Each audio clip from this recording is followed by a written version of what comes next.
Alright YouTube, for today's vlog I'll be talking about Dune, the next trilogy for Dune Part 4, 5, and 6, which I believe we'll get, and here's a drawing of one of the Dune book covers that are based on an artwork I saw on Google Images. But I went on a forum and saw directors and a survey of directors people think should direct 4, 5, and 6, or Dune Part 4 primarily I believe, and that's what today's vlog will be about. I'll be going over each director and how I think he or she could do a great job with the Dune franchise.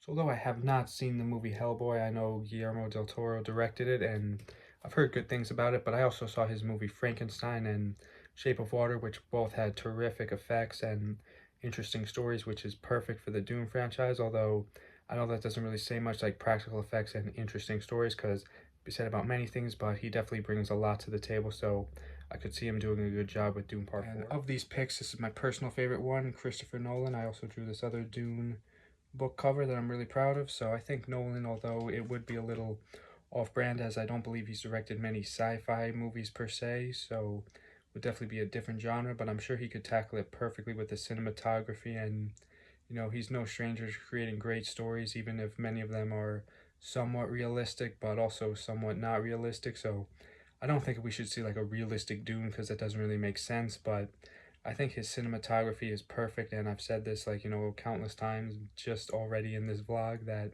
he's an incredible director, and I'm super excited for the Odyssey, which I'm sure many people will see what a great director he is, because apparently, according to some of the comments I've gotten on my vlogs, apparently there's doubt about his movies, which I find hard to believe. So yeah, I'm rambling on now, so let's move on to the next director. The next director is primarily known for his movie The Batman, which I drew this drawing of Sebastian Stan as Two-Face for The Batman Part 2, which will be directed by Matt Reeves. So I also know Matt Reeves' movies Planet of the Apes, which was incredible. I saw I think it was Dawn of the Planet of the Apes. Can't remember exactly which one, but saw it when I was 16 years old in the theater and was blown away even at that age. So I've always loved those movies too, and he definitely has a creative and interesting style that's sort of somewhat similar to Christopher Nolan with Batman, where it kind of blends realism and hyper fiction, but also his is less realistic than Christopher Nolan's, which makes sense. And not that we're going in circles of realism, but I do think that the direction he took Planet of the Apes franchise shows that he has a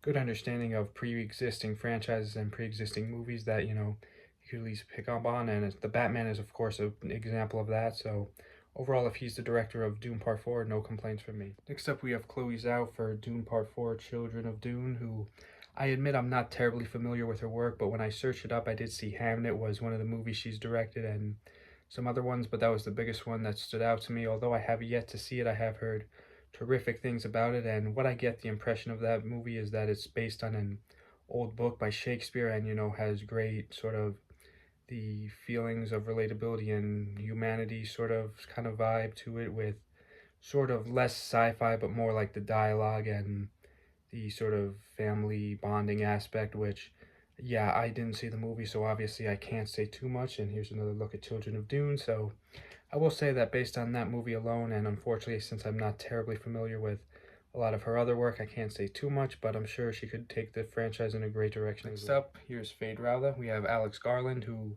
had, like similar to the previous one, haven't seen a ton of his work, actually hardly any of it, but I did notice he's worked on the 28 years, 28 days, 28 weeks, that franchise, which has definitely been interesting. And supposedly it's kind of like a cult classic kind of movie, the original one, but I did see 28 years later back in June, and I did enjoy it. It definitely has an interesting vibe to it that doesn't really give me the Dune vibe, but I could maybe see some of the style working, especially with some of the weird worm human-like characters that later get introduced to Dune. So overall, he definitely has good action and pacing with the 28 years movie, but haven't seen too much of his work to judge. But the next director I am very fascinated by, so let's dive in. Next up we have, yes, this is Nosferatu and the Werewolf, Robert Eggers, who I think would be a fascinating director, because as we've seen with Nosferatu and this upcoming werewolf movie, he does not like modern takes on movies, or not necessarily not modern takes, but doesn't like making movies in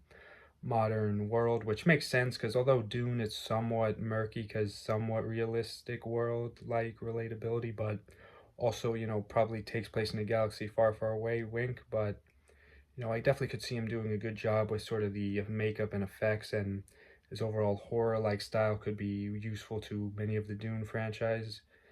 Of course, I admire how much of a passionate director he is, especially because he refuses to make movies, or at least he says he's not going to make any movies set in modern world, which I really respect. Not that there's anything wrong with modern world movies, but I really admire his dedication to sort of period piece style movies, and he's obviously great at directing actors like Bill Skarsgård, who was completely unrecognizable as Count Orlok in Nosferatu, and definitely trained him well, and has definitely I think a lot of the Dune castles and Dune royalty scenes could work perfectly. Last but not least, here we have another drawing of the Dune book. So overall, this vlog was fascinating and fun to film. Thanks for watching. Stay tuned more soon. Goodbye.